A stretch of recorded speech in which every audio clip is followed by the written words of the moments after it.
The day everything changed, I had always believed that land was more than just soil, trees, and open sky.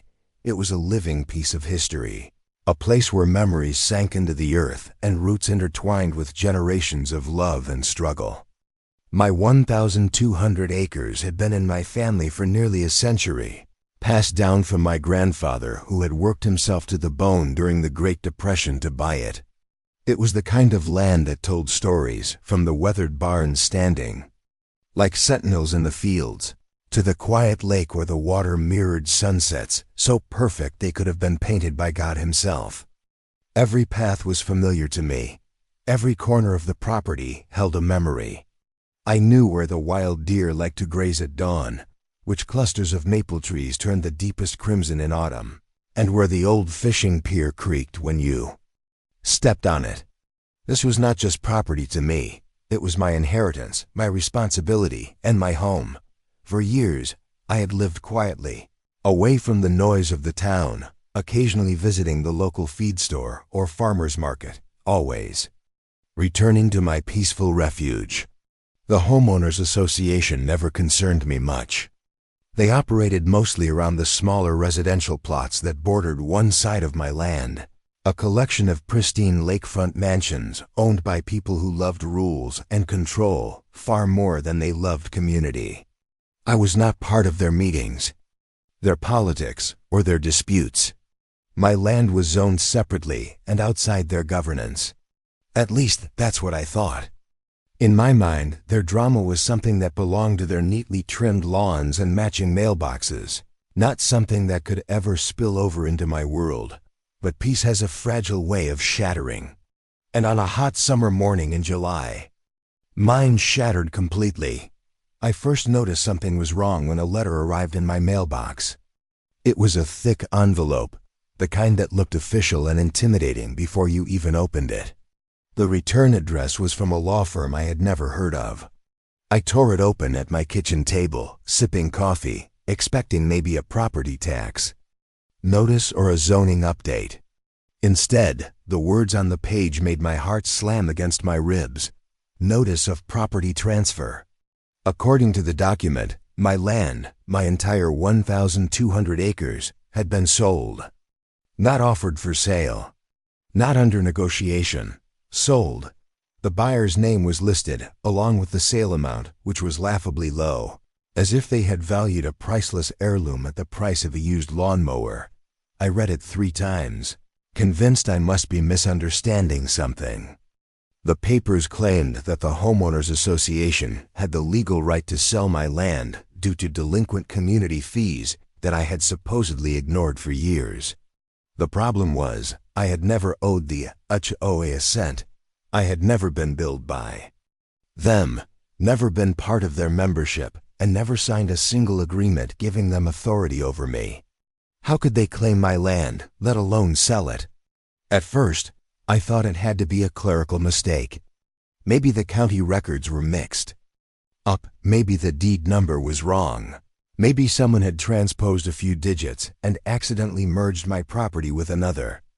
I called the law office immediately, but the receptionist, polite but cold, simply repeated that the sale has already been processed, and that I would need to take up any disputes with the HOA directly.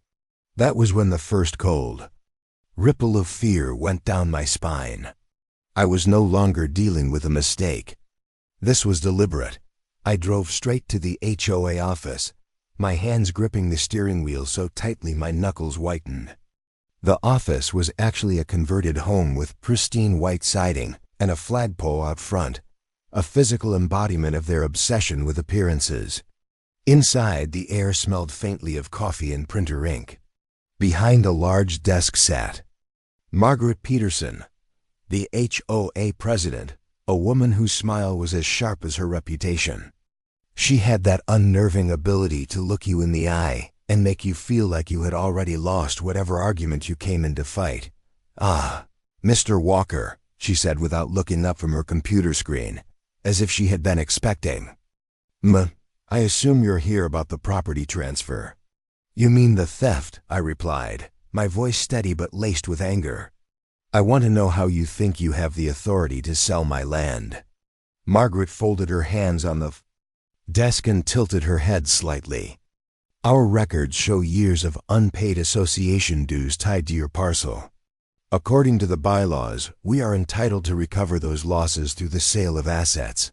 I almost laughed. "Your bylaws do not apply to me. My land is outside your jurisdiction, you know that." Her lips curved into something that was not quite a smile. "That's where you're mistaken, Mr. Walker. There was a boundary adjustment filed last year. Your land now falls within the HOA managed zone. All residents are required to comply with the community regulations." The words hit me like a hammer. A boundary adjustment? I had never been informed of any change. Surely something like that required my approval. But as she slid a folder across the desk toward me, I saw the county map with my property outlined in red squarely inside the HOA's claimed territory. The adjustment had been approved months ago, quietly and without my knowledge, during a public hearing I had never been notified about. All the signatures were there, the county clerks, the HOA boards, and some that looked suspiciously like they had been traced rather than signed. "You forged this," I said, my voice low. "And you know it." Margaret's eyes glittered. "I suggest you speak carefully, Mr. Walker. Accusations like that can lead to legal consequences." I wanted to reach across the desk, grab the map, and rip it in half. But instead, I stood there, taking in the full weight of what had happened. This was not incompetence. This was a calculated move. The HOA had maneuvered itself into legal control over my land, slapped me with fraudulent debts, and sold it to one of their wealthy insiders before I even knew what was happening. When I left the office, the air outside felt heavier, the sunlight harsher. My boots crunched over the gravel driveway as I replayed every detail in my mind. They thought they had me cornered. They thought I would roll over, hire some underpaid lawyer, and maybe settle for a sliver of my land back. But they did not know me, and they certainly did not know the depth of my resolve. This was not going to be a polite legal dispute. This was going to be war. That night I sat at my kitchen table again, only this time with a stack of documents, my laptop, and a pot of black coffee that I kept refilling until the early hours of the morning. I dug through county property records, court filings, zoning maps, and old deeds. And that was when I found it, the one piece of leverage they could never take from me. Hidden deep in the legal description of my property was a clause that tied ownership of my land to exclusive water rights over the lake that bordered the HOA mansions. It was not just a pretty body of water for them to look at. It was their selling point, their crown jewel, the reason their homes were worth millions. And now, without even realizing it, they had given me the means to control it entirely. I leaned back in my chair, the corner of my mouth curling into a slow, deliberate smile. They had stolen my land, but they had also just handed me the weapon I needed to take everything from them. The leverage they never saw coming. The next morning, I woke up with a clarity I had not felt in years. The bitterness from yesterday's shock had cooled into something far sharper focus. When people wrong you on this level, the first reaction is always rage, but rage alone is useless without direction. I knew that if I went at this blindly, the HOA would drown me in paperwork, legal loopholes, and smug smiles while they sipped champagne on their lakefront decks. But if I played my hand with patience, if I built my case like a hunter tracking his prey, I could do more than win back what was stolen. I could make sure they never forgot the name Walker for as long as they lived in their manicured little world. I started with the clause I had found the night before. It was buried in a decades-old deed transfer from my grandfather to my father. A single sentence so easy to overlook that most people probably had, including the HOA's attorney. It stated that the owner of Parcel 17B shall retain full, perpetual, and exclusive water rights to Lake Merrow, including all access, usage, and control thereof, irrespective of any subsequent boundary changes or zoning adjustments. In other words, even if the HOA had somehow slithered their way into claiming my land through fraudulent maps, the lake, the one that every mansion along the shore depended on for their views, their docks, and their inflated property values, was legally mine to control. They might own their houses, but without the lake, those houses became oversized boxes with a view of empty mud. I drove into town and visited the county records office, a squat brick building with creaking ceiling fans and the faint scent of dust and old paper. The clerk, a wiry man in his 60s named Dale, recognized me immediately. "Walker," he said, peering over his reading glasses. "Heard there's been trouble with your land." "Trouble is putting it mildly," I replied, handing him the deed copy. "I need to verify that this clause still stands, no amendments, no revocations." He adjusted his glasses, scanning the lines, and then gave a slow whistle. "Oh, this is airtight. They can't touch these water rights unless you sell them, and from the look on your face, I'd guess you're not about to do that." "I'm not just keeping them," I said, lowering my voice. "I'm going to use them." Dale chuckled, leaning back in his chair. "If you play this right, son, they'll wish they'd never heard your name." The rest of that day was a blur of calls to attorneys, real estate consultants, and even a retired judge I knew from church who owed my family a favor. I needed to confirm, beyond any shadow of doubt, that I had the legal standing to control lake access, not just for the HOA, but for any potential buyers I might choose. The answers came back unanimous. I could gate the lake. I could restrict boat launches. I could forbid swimming, fishing, and even standing on the docks. And if I wanted, I could sell those rights to someone else, someone the HOA would hate. Dealing with even more than me, that night I stood at the edge of Lake Merrow, the moonlight turning the water into rippling silver. Across the shore, lights glowed from the towering mansions, reflections dancing on the lake's surface. I imagined what those homeowners thought when they looked out their windows at this scene. They saw prestige. They saw the selling point. That justified their million-dollar mortgages. They saw a piece of paradise they assumed was theirs forever. They had no idea that the one man they had just tried to ruin was the only reason they could enjoy any of it. The following week, I made my first move. It was subtle. A professionally printed notice mailed to each lakefront homeowner, delivered via certified mail so there would be no claims of lost letters. The notice was simple but devastating. Effective immediately, all recreational. Use of Lake Merrow is suspended until further notice by the legal water rights holder. Unauthorized access will be subject to trespassing charges. I knew the moment they opened those envelopes, there would be chaos. For some of them, losing the lake was like losing half the value of their home overnight. The reaction was immediate and furious. My phone lit up with unknown numbers. Some homeowners tried sweet-talking me, pretending to care about my unfortunate situation while subtly probing to see if I might sell them a private permit. Others were openly hostile, threatening to make this a legal nightmare for me, as if I was not already living one. Margaret Peterson herself called, her voice dripping with false civility. "Mr. Walker, this is highly irregular. The lake is a shared amenity for the community, and you cannot simply—" "Oh, but I can," I interrupted, "and I am." "You stole my land, Margaret.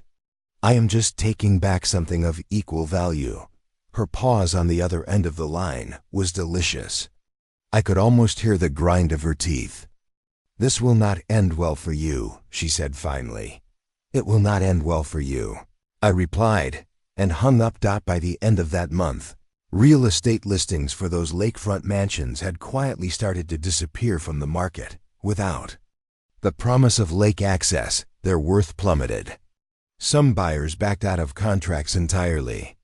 The HOA board convened emergency meetings, whispering about possible resolutions and damage control. But I stayed one step ahead. I was Not going to be placated with a partial refund or some meaningless apology. I wanted the kind of justice that would echo in their nightmares. It was during one of those late-night strategy sessions in my kitchen that the real plan formed, the one that would not just hurt them financially, but break the HOA's power completely. If they thought selling my land was the end of the story, they were about to find out it was only the opening chapter. I was going to sell their lakefront future right out from under them. And when I did, they would be left with nothing but empty decks, dead docks, and a bitter memory of the day they crossed the wrong man. Turning the knife weeks had passed since I had locked down Lake Merrow, and by now, the HOA's perfect facade had begun to crack. I could feel it every time I drove past the neighborhood gates, the strained smiles, the hushed arguments on front porches, the frustrated gestures toward the lake that now sat empty of boats and laughter. The once bustling shoreline looked abandoned, as if someone had stolen the heart from the community and left nothing but a hollow shell. Docks sat unused, ropes fraying from disuse, and the water, once churned daily by speedboats and jet skis, now lay still, reflecting the overcast sky like a mirror of discontent. I knew the HOA was scrambling behind closed doors, and I suspected Margaret Peterson was taking the heat from every furious homeowner who had thought her leadership was unshakable. It was exactly the kind of pressure I wanted building, slow, steady, and suffocating, but I had no intention of stopping there. Owning the water rights was one thing, but the real victory would come from taking control of the HOA's pride and joy, the luxury lakefront lifestyle they marketed as their crown jewel. Without the lake, their paradise was worthless, and I held the one key they could never replicate. That realization led me to the most audacious idea I had ever entertained, selling the rights not to a sympathetic neighbor or some neutral investor, but to someone who would make the HOA's life an unending nightmare. Not just anyone would do. I needed a buyer with the money to afford the rights, the stubbornness to withstand the HOA's inevitable lawsuits, and the personality to take genuine pleasure in rubbing their loss in their faces. Finding that kind of buyer took patience. I reached out to a few contacts in the real estate world, carefully masking my true intentions behind a front of exploring my options. Some sniffed around, curious but ultimately uninterested once they realized how much controversy came with the deal.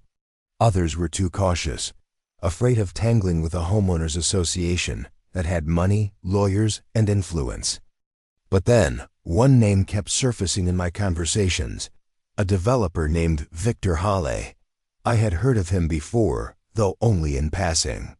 He was notorious in the state for two things: his ruthless business style and his open disdain for HOAs. Years ago, an HOA in another county had tried to block one of his developments, and he had responded by buying the land around the neighborhood and building a noisy neon-lit commercial strip that ran 24 hours a day. Locals called it Victor's revenge. It had destroyed property values for miles, and from what I heard, Victor had never stopped smiling about it. I arranged a meeting. We chose a quiet corner table in a diner just outside the city, the kind of place where no one cared who you were, as long as you paid your bill. Victor was a broad-shouldered man in his 50s, with silver hair combed back and eyes that held the sharpness of a man who had never lost a fight. I slid the file across the table, deed copies, legal descriptions, and the clause granting exclusive control over Lake Merrow. He flipped through the papers slowly, a small smirk tugging at his lips. "So let me get this straight," he said. "Finally, you own the water rights to a lake that this HOA depends on to keep their property values high. And you want to sell those rights to me." "Not just want to," I replied. "I'm offering them to you because I know you'll make the most of it, and because I want to watch that HOA collapse from the inside." Victor leaned back, tapping the folder with one thick finger. "I like you, Walker. You're not afraid to think like a shark." His smirk widened. And lucky for you, I've got a few ideas already. We talked for nearly 3 hours, outlining every legal and logistical detail. Victor was a master of strategy. He knew that if he took ownership, the HOA would likely attempt to challenge it in court, but he also knew they would lose. The law was on our side, and with his resources, any challenge would be met with the kind of counterattack that drained their finances dry. He envisioned converting parts of the shoreline into private, members-only areas for outsiders, charging premium fees for access while completely excluding the residents who had once enjoyed the lake for free. He even floated the idea of hosting annual events, concerts, festivals, maybe even speedboat races, all loud, all public, and all a thorn in the HOA's side. By the end of our meeting, we shook hands over a preliminary agreement. The sale would be finalized within 60 days, giving Victor time to prepare his legal team and public announcement. I knew those 60 days would feel like an eternity to the HOA, but once the news broke, it would be the death knell for their empire. In the meantime, I kept playing my part. I continued enforcing the lake lockdown, even stationing a hired security guard at the main boat launch to turn away anyone attempting to use the water. A few residents tried to sneak in at night, but I had motion-activated cameras set up along the shoreline. Every time I caught someone trespassing, I sent a formal notice to the HOA, holding them responsible for their members' actions. Each letter was like adding another log to the fire already burning in their meeting room. The best part was watching Margaret squirm. One afternoon, as I was leaving the grocery store, she cornered me in the parking lot, her composure cracking. Just enough for me to see the desperation underneath. "Walker," she said through clenched teeth, "we can work something out. Just tell me what you want." I studied her for a long moment, letting the silence stretch between us. "What I want," I said finally, "is for you to understand that some lines, once crossed, cannot be uncrossed." Her eyes narrowed. "You'll regret this." "No," I replied, opening my truck door. "You will." When I drove away, I caught a glimpse of her in the rearview mirror, standing rigid, her fists clenched at her sides. She still thought this was a battle she could win. But what she didn't know, what she couldn't possibly imagine, was that I had already signed the future of Lake Merrow over to a man who would dismantle her kingdom piece by piece. And when that day came, I would be there to watch every brick crumble. The public unraveling, the official transfer of the Lake Merrow water rights to Victor Hall, took place on a rainy Thursday morning, the kind of day where the clouds hung low and the air felt charged with something about to happen. We met at a sleek downtown law office, the mahogany conference table gleaming under soft lights. The paperwork was already prepared. Thick stacks of legal documents that carried the weight of decades of history and the future of an entire community. I signed my name with slow, deliberate strokes, each pen movement sealing the HOA's fate a little more. Victor signed next, his pen gliding smoothly, his expression calm but hungry, like a predator who had just been handed the keys to a hunting ground. The moment the ink dried, I no longer owned Lake Merrow's water rights, but I had traded them for something far more valuable, the certainty that the HOA would never recover from what was coming. Victor was not a man to sit quietly on an asset. He was a showman, someone who understood the psychological warfare of public perception. Before we even left the building, he was already making calls, setting in motion the first wave of his plan. 2 weeks later, the first blow landed. A glossy, full-color brochure began circulating around the county. Merrow Shores, the premier private waterfront experience. The cover showed the lake under a blazing summer sun, with jet skis skimming across the water and families lounging on newly renovated docks. The catch? Every single person in those images was an outsider, a paid member of Victor's soon-to-be exclusive Waterfront Club. Nowhere in the fine print was there a hint that the current lakefront residents, The very people who had built their identities around this body of water would be allowed access. In fact, the membership application explicitly stated, lakefront property ownership within the former Merrow HOA zone does not qualify for membership consideration. The reaction was volcanic. Within days, HOA residents flooded their internal forums and social media pages with outrage. Some called emergency board meetings, others drafted furious letters to the county, and a few even staged small protests at the lake's main entrance, holding signs that read, "Our rights." But their shouts and threats meant nothing. The law was clear, and Victor had fortified his position with a legal team that could dismantle any lawsuit. Before it even reached a judge, then came the second blow. Victor announced that the lake would host a massive summer festival, Merrow Fest, featuring live bands, food trucks, fireworks, and water sports competitions. Entry would be free for club members, but non-members would have to pay steep admission fees. Worse yet, he scheduled the event for the same weekend the HOA traditionally held their annual lakefront gala, a stuffy, white tablecloth affair, where they wined and dined potential buyers to keep property values high.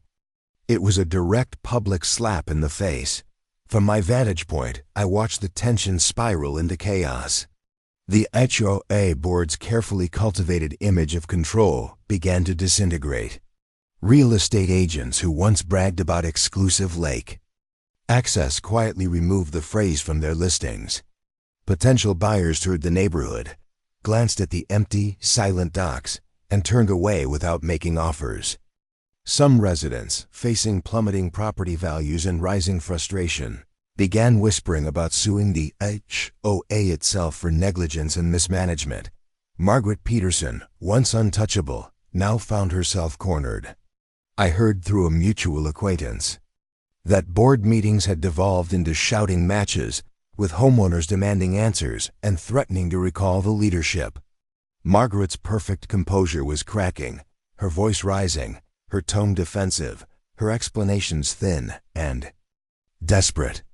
She could not admit the truth, that the HOA's arrogance and greed had opened the door for this disaster. Instead, she blamed outside forces, as though she could spin the narrative into some noble fight against injustice. But no one was buying it anymore. The day of Merrow Fest arrived like a storm the HOA could not stop. Thousands poured in from surrounding towns, music thumped across the water, and fireworks painted the night sky. From across the lake, I could see the HOA mansions sitting in unnatural silence, their decks empty, their owners peering out through darkened windows like prisoners watching a celebration they were forbidden to join. Victor, of course, made sure the event was heavily covered by local news crews. Every broadcast emphasized the exclusive new ownership of the lake and the booming success of the festival.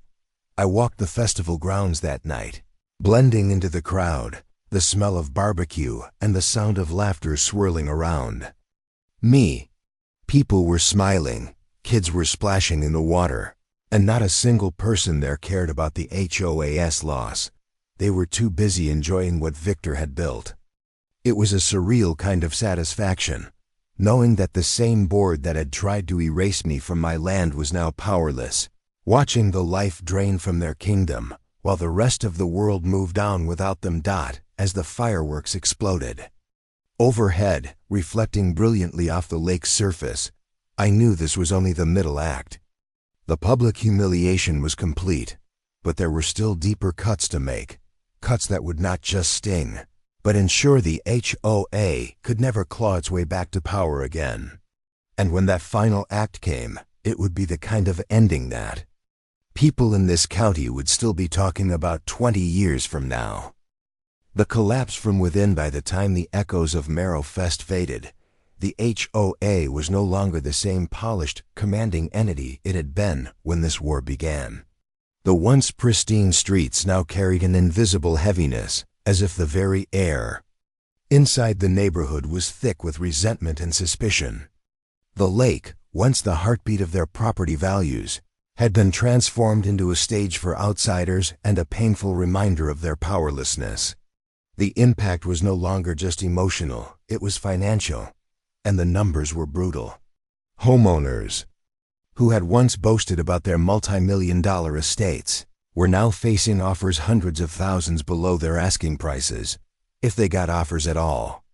Those who had bought in at the peak were sinking underwater on their mortgages, realizing that the dream lifestyle they had paid for had been a mirage. The financial hit didn't just hurt the residents, it tore into the HOA's very structure. Their revenue stream, largely dependent on steady dues and the ability to levy special assessments, began to falter.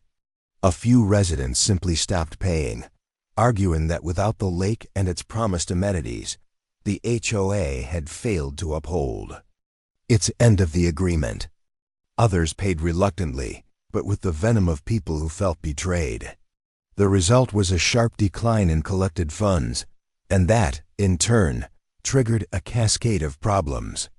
Landscaping services went unpaid, and the once perfectly trimmed communal lawns started to show patches of brown. The neighborhood security company scaled back patrols after late payments. Even the glossy seasonal newsletters stopped arriving in mailboxes. The HOA was bleeding out, and the wound was entirely self-inflicted. Behind the scenes, cracks were spreading like fractures in glass. I began hearing from people inside the neighborhood, some who had once sided with the HOA, who were now eager to talk. They called me anonymously, sent me emails from throwaway accounts, and even left notes under my truck windshield. What they told me painted a picture of chaos: board members accusing each other of mismanaging funds, shouting matches over whether to sue Victor or try to buy him out, and whispered rumors that Margaret herself was facing a no-confidence vote. The once solid power structure was imploding, and the residents were circling like sharks smelling blood. Victor, ever the strategist, made sure to keep turning the screws. He announced new premium lake activities, night fishing tours, floating concerts, and paddleboard yoga sessions, all priced so high that only his exclusive club members could afford them. And he made sure those events were visible from the HOA side of the lake, just close enough for the residents to see and hear everything, yet far enough to keep them locked out. It was psychological torture, and it worked. I heard from one contact that some residents had even taken to renting small Airbnbs outside the neighborhood just to get temporary access to the lake through the club, a move that enraged their neighbors and further fractured what little unity the HOA had left. Margaret tried to regain control. She called a massive town hall meeting in the community clubhouse, inviting all residents to find a way forward. But from what I was told, it was nothing short of a public execution.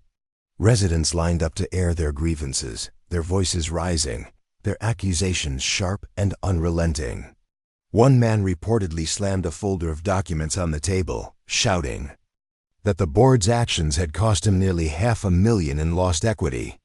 Another woman broke down crying, explaining that she had planned to retire by selling her house at a high value, but now she was trapped.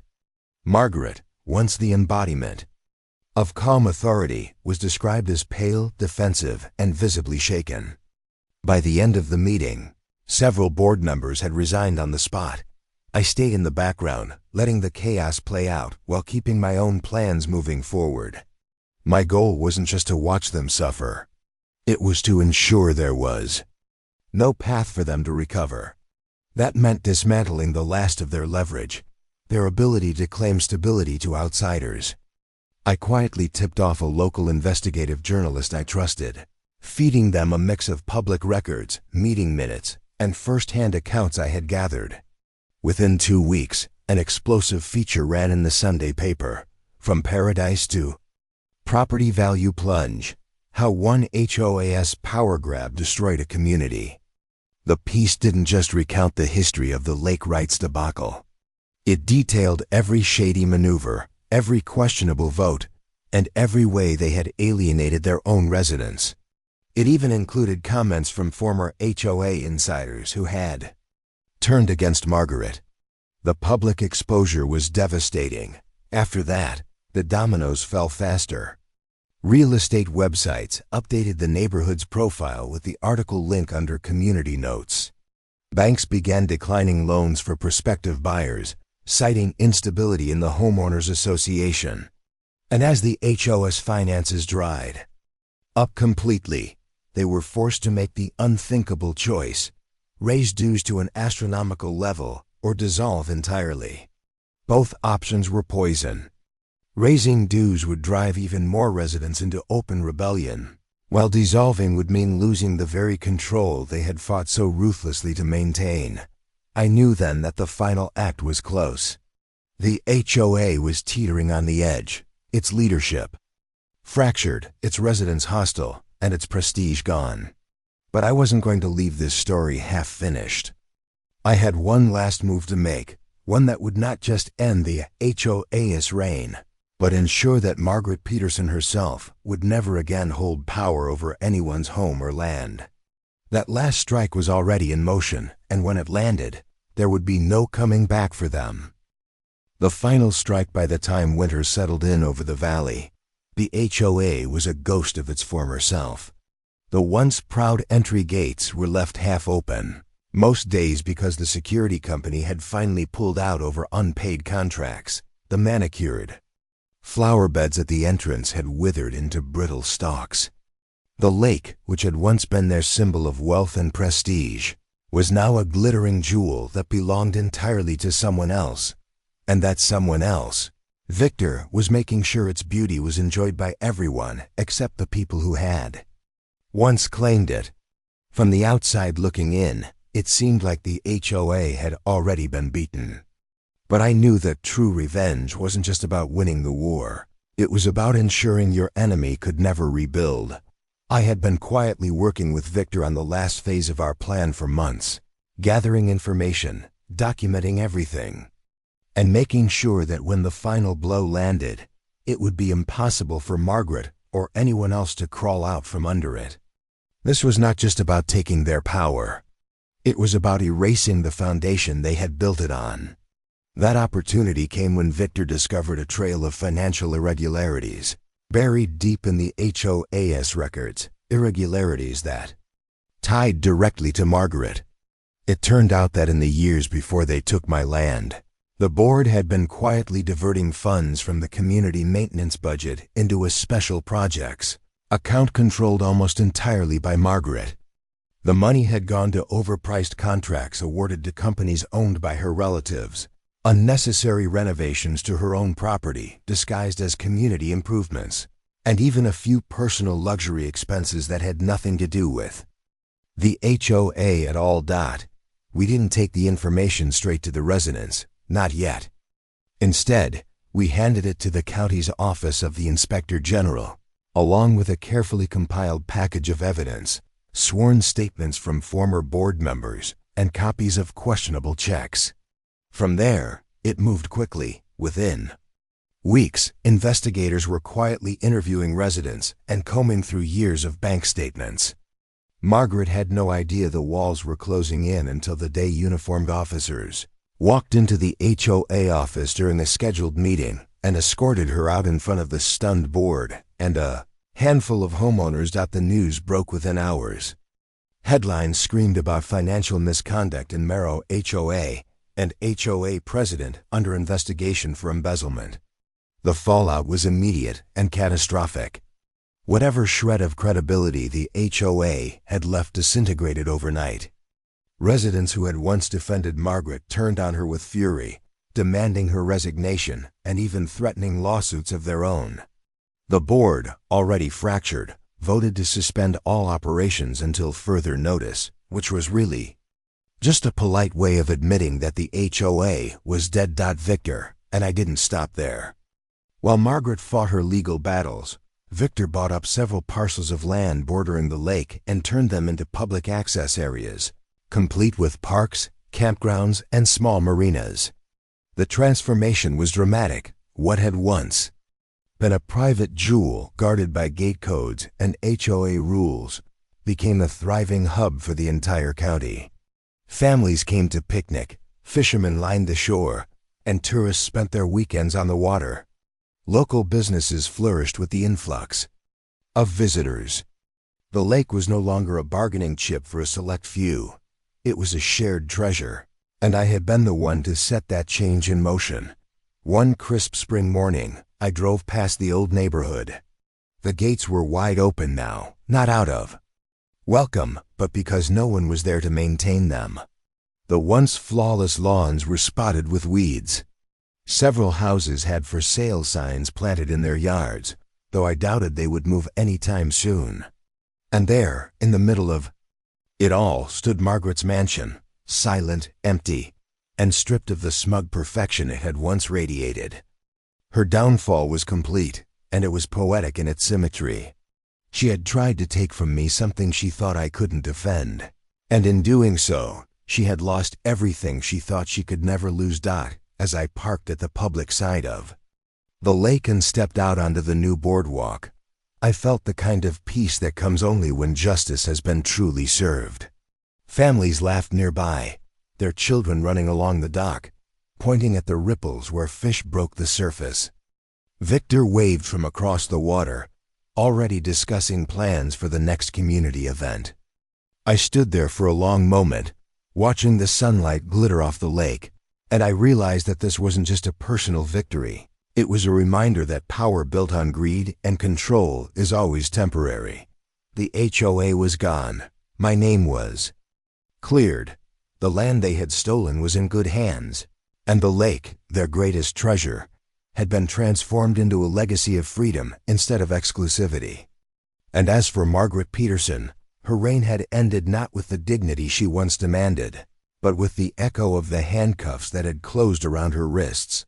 I turned to leave, the sound of laughter and the gentle lap of waves following me. The war was over, and I had not only survived, I had won in a way that no one in that HOA would ever forget.